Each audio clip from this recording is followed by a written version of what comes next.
Bom, sobre a bacia do Rio São Francisco.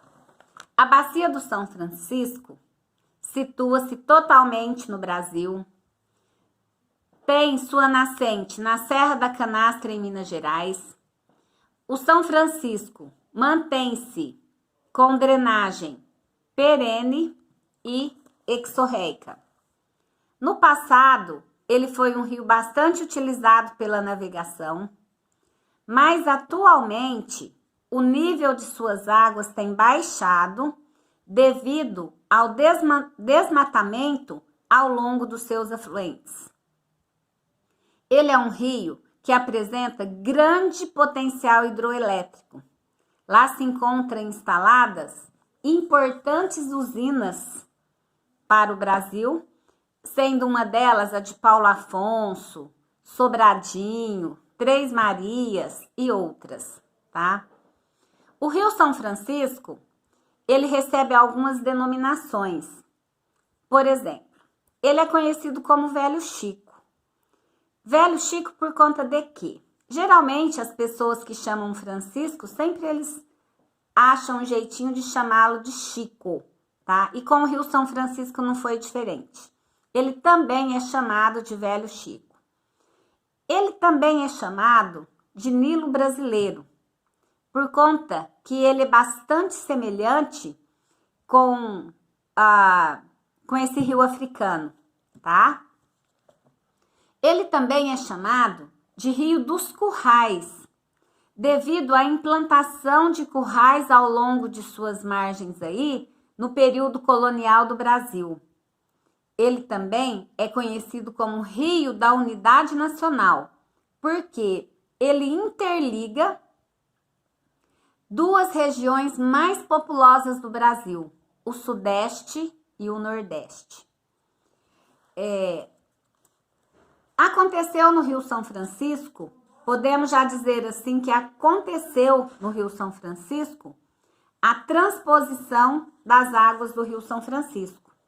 Recentemente, houve a inauguração e é bom que vocês se atenham à data específica disso aí, como, quando, os fatos ocorridos ali naquele momento, certo? Diante disso aí, sobre essa transposição do Rio São Francisco, o que temos que ressaltar? Primeiramente, essa transposição foi um projeto polêmico por parte das águas do rio, nomeada pelo governo brasileiro como um projeto de integração do Rio São Francisco com bacias hidrográficas do Nordeste Setentrional. É um empreendimento que foi feito pelo governo federal, não importa se foi o governo A, B ou C, tá? É uma obra federal. ONGs, ambientalistas, Ministério Público, tudo adentrou com ação, tá? Até na última instância possível aí, para que não houvesse essa transposição. Ou seja, para que esse projeto não fosse à frente. Ficou paralisado por um tempo, mas suas obras continuaram. E recentemente houve inauguração.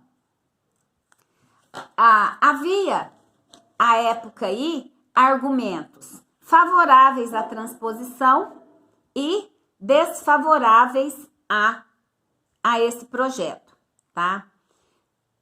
Os favoráveis, eles alegavam que era necessário que o projeto fosse em frente, porque ele iria fornecer água para a população.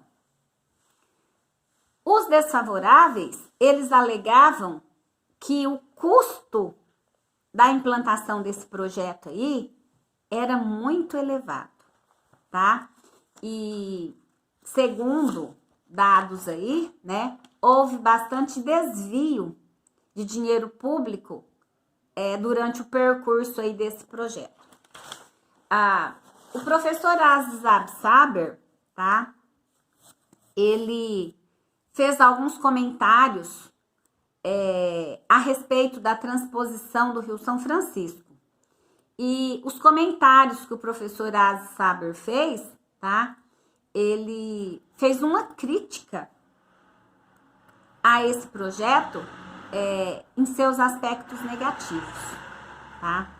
Dentre alguns aspectos negativos que ele se posicionou criticamente, ele colocava assim, né, que esse projeto aí, quem elaborou esse projeto aí, não teve, assim, um olhar mais preciso, mais consciente aí, tá? Que o período de maior necessidade de águas aí para os rios sertanejos aí, que são rios temporários ou então rios intermitentes, tá? Eles ficam aí de 5 a 7 meses com essa defasagem de água. Ele coloca também que cada dia que passa, o Rio São Francisco também, ele se torna um rio menos volumoso, tá? Observa vocês que a estação que é previsto para que haja chuva no território brasileiro, cada vez fica mais diferenciado, cada vez o período da seca está se estendendo mais, né? E diante disso aí, as águas, apesar da gente saber que o Rio São Francisco é um rio perene, que ele tem a nascente dele lá na Serra da Canastra, em Minas Gerais, né? A água das chuvas ajuda bastante também no volume dessas águas, tá? Então, o professor Azi Saber fazia essa colocação, que apesar, né, do Rio São Francisco ser um rio perene, a cada dia que passa, ele vai ficando menos volumoso, né? E que ninguém pensou nisso aí também, a hora que fez esse projeto, tá?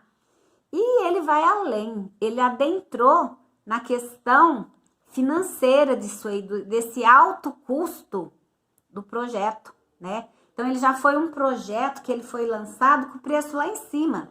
Então, a extorsão aí do dinheiro público já saiu de quando o projeto foi elaborado. Então, já saiu tudo organizado ali. Então, ele também se posicionou isso aí, né?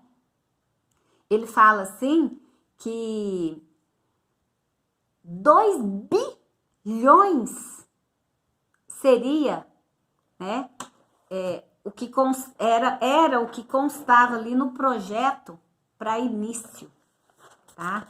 Então, ele acha que se fosse sério esse projeto, com muito menos o projeto seria feito, segundo o professor Azi Saber, tá?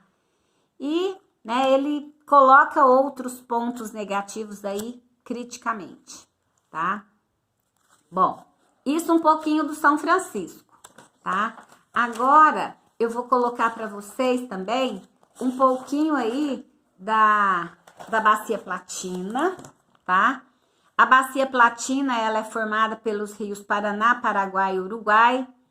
Esses 3 rios, o Paraná, Paraguai e Uruguai, são rios que nascem aqui no Brasil, tá? Mas seu baixo curso aí pertence a outros países, tais como o Paraguai, Argentina e Uruguai, tá? O nome Rio da Prata corresponde aí à foz conjunta dos rios Paraná e Uruguai, entre a Argentina e o Uruguai. A Bacia do Paraná, tá? O Rio Paraná, ele resulta da fusão do Rio Grande, lá na Serra da Mantiqueira, com o Paranaíba, na Serra da Corda, tá? Na altura ali do Triângulo Mineiro. Faz divisa entre Mato Grosso do Sul, São Paulo e Paraná. Serve em seguida de fronteira entre o Brasil e o Paraguai, e entre o Paraguai e a Argentina, juntando-se finalmente ao Rio Uruguai. Em território brasileiro, os principais afluentes aí do Rio Paraná é o Rio Tietê, o Rio Paranapanema e o Rio Iguaçu. O regime do Paraná é pluvial, apresenta quase que totalmente dependência das chuvas. No aspecto histórico aí, sobressai o papel exercido pelo rio Tietê, tá? Entre outros, mas vamos falar aqui somente do Tietê, mas possuem outros, tá? Com rotas aí seguidas pelos bandeirantes paulistas, rumo às áreas do Planalto Central. Além do setor energético, a Bacia do Paraná destaca-se também no campo da navegação fluvial, nos trechos mais suaves de alguns rios, auxiliando no escoamento de produtos agropecuários. Vale ressaltar que no aspecto turístico aí, sobressai aí as cataratas do Iguaçu, tá? Bom, sobre a Bacia do Uruguai. A Bacia do Uruguai, ela é formada pela confluência aí dos rios Canoas, em Santa Catarina, e Pelotas, no Rio Grande do Sul. Serve de fronteira entre o Rio Grande do Sul e a Argentina e separa a Argentina do Uruguai. Tem partes dessa bacia aí que é bastante encaixoeirada. Há projetos aí de usinas hidroelétricas, tá? A Bacia do Paraguai. Sobre a Bacia do Paraguai, vale ressaltar que é um rio tipicamente de planície, atravessa a planície do Pantanal, onde serve de fronteira entre Mato Grosso do Sul e a Bolívia, juntando finalmente as águas aí do Rio Paraná, tá? Bom, na margem esquerda estão os principais afluentes, que são São Lourenço, Taquari, Uapa, entre outros, tá? Durante a década aí de 1990, tentou-se implantar um projeto de retificação aí do leito do rio e do seu aprofundamento para permitir a navegabilidade aí de navios. Porém, por meio de ação judicial de ambientalistas, ONGs, Ministério Público, esse projeto foi engavetado, não se concluiu, apesar das drenas, de outras máquinas já se fazerem presentes ali, que a ideia era deixar o rio mais fundo para ele se tornar navegável, tá? Mas não foi possível. Por meio judicial, por meio de ações judiciais, esse projeto se tornou inviável, tá? No próximo a gente fala sobre as bacias costeiras.